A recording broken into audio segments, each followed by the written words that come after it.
Então vamos lá, pessoal. Essa é a última aula do curso de vibrações, né? Na verdade, hoje não vai ser exatamente uma aula assim como as outras, né? Um pouco mais longas. Hoje vai ser uma aula um pouco mais curta, que é só para mostrar para vocês uma coisa que vocês já viram em outras matérias, né? Uma matéria de computação, que é a parte de solução numérica para equações diferenciais ordinárias e que vocês vão precisar usar para fazer o último trabalho da matéria.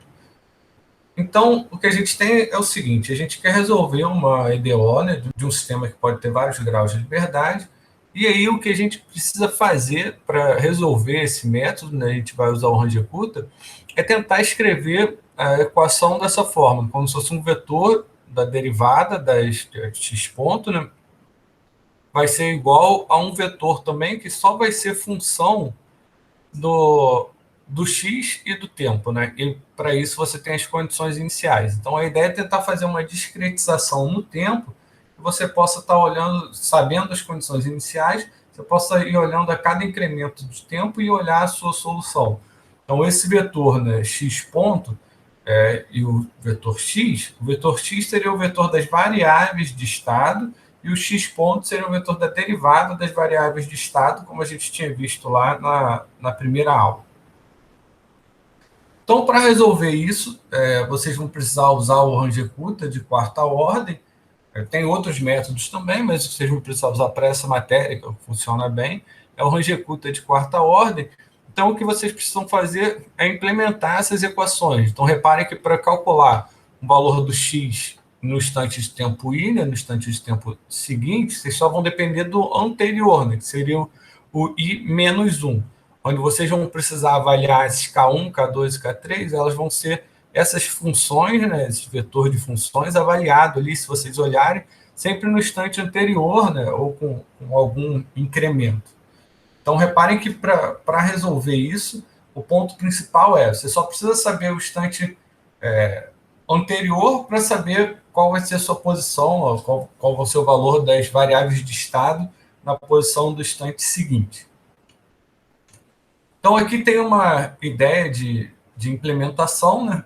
Então, no instante inicial aqui, você tem o tempo inicial e a posição, né? O valor da posição é a velocidade, para o nosso caso de vibrações, ou as posições e as velocidades, um sistema com mais de um grau de liberdade, no instante de tempo i, e você vai fazendo o incremento somando esse tempo i, né? Somando com esse passo ΔT, né?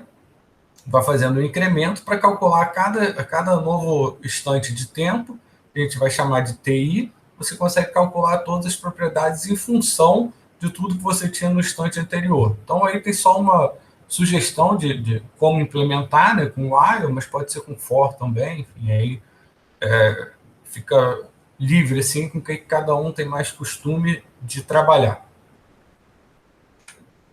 Então, especificamente para o caso de vibrações, para o caso de um sistema de 1 grau de liberdade, a gente pode fazer o seguinte: as nossas duas variáveis de estado vão ser a posição e a velocidade.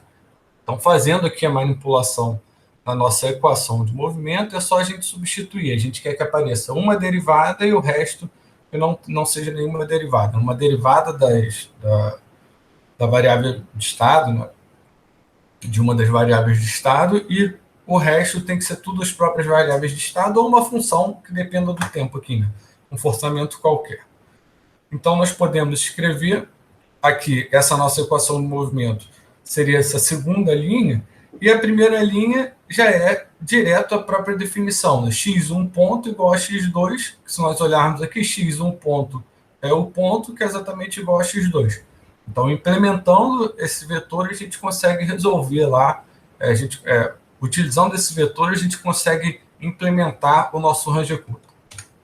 Então, para um sistema de n graus de liberdade, nós temos aqui a nossa equação de movimento escrita dessa forma matricial, e agora as nossas variáveis de estado vão ser todas as posições e todas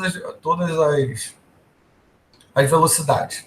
Então, reparem que é o seguinte: sempre que a gente vai pensar nessa ideia de usar essas variáveis de estado, né, para resolver o problema numérico usando o Range-Kutta, a gente sai de por exemplo, no caso de 1 grau de liberdade, a gente sai de uma equação diferencial ordinária de segunda ordem para 2 equações diferenciais ordinárias de primeira ordem. No caso de n graus de liberdade, a gente sai de n equações diferenciais de segunda ordem para 2n equações de primeira ordem.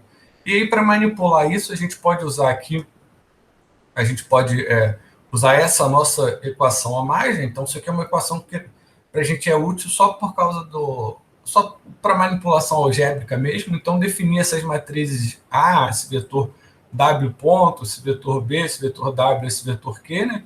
Que seria do forçamento, como a gente viu no capítulo 6 do livro, e reescrever a nossa equação desse tipo. Então, se nós passarmos para o lado de lá, isolarmos esse W ponto, nós temos aqui a equação que a gente precisa implementar. Então, repare aqui, isso aqui é o nosso vetor de variáveis de estado, esse aqui é o vetor da derivada das variáveis de estado.